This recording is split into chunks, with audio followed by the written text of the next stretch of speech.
The factory never truly slept.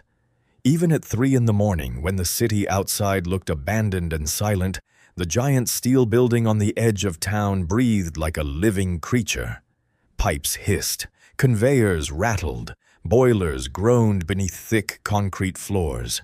Inside the massive chemical packaging plant, hundreds of machines moved with mechanical precision, creating a sound so constant that workers stopped hearing it after a while. For most people, the noise became invisible, but for Daniel Hayes, it never did. Daniel was 38, exhausted, and permanently short on sleep. Every morning before sunrise, he woke up in a tiny apartment where unpaid bills waited like unwelcome guests. He cooked breakfast for his 8-year-old daughter, Lily, tied her messy hair before school, and packed lunches that looked more hopeful than expensive. Ever since his wife passed away 4 years earlier, Daniel had become mother and father at once. He wasn't perfect. Sometimes he forgot school meetings. Sometimes dinner was instant noodles. But one thing never changed. He listened. He listened when Lily whispered she missed her mom. He listened when she pretended to be brave. And strangely, that habit of listening followed him everywhere.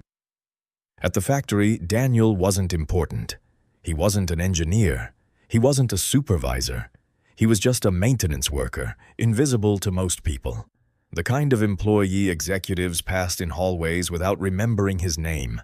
The experts in white helmets made decisions. Men with degrees studied charts and safety reports. Daniel fixed loose bolts, replaced filters, and cleaned up problems nobody else wanted to touch. But Daniel had something they didn't. He knew the sounds. He knew when machine 12 squealed before overheating. He knew when a compressor coughed before shutting down. He knew the difference between a harmless vibration and the sound of danger hiding inside steel. That Tuesday night started like every other shift, except for one sound. It happened around 1:17 a.m. Daniel stood near Section C, tightening a valve while sipping terrible coffee from a paper cup. The factory roared around him. Then, suddenly, tick. He stopped. Another sound buried beneath the noise. Tick, metallic, rhythmic, wrong. Daniel slowly turned toward the pressure chamber line. Nothing looked unusual. The gauges were green. The warning lights were normal. Workers laughed nearby, but again, tick. His stomach tightened. He walked closer. The sound reminded him of something impossible to explain. Not loud, not dramatic, tiny, like metal tapping against pressure from deep inside a sealed system. Most people wouldn't notice it. Most people couldn't. But Daniel remembered hearing something similar years ago during training, a damaged pressure valve that almost burst. He immediately radioed control. "Control, this is Daniel from maintenance. I think something's wrong near chamber 4. Static. Then a bored voice answered. "Any alarms?" "No." "Any pressure spikes?" "No, but something sounds off." A pause, then laughter. "Daniel, everything's reading normal. We just had inspection last week." He frowned. "I know, but relax. Go back to maintenance." The line disconnected. Daniel stood frozen. Maybe they were right. Maybe he was tired. He hadn't slept properly in days. Lily had a fever all weekend.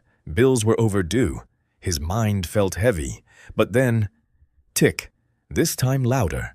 His pulse rose. Something deep inside him whispered, "Don't ignore it," because fathers learn something experts don't always understand. When something feels wrong, you don't gamble. Not when lives are involved. Daniel looked across the factory floor.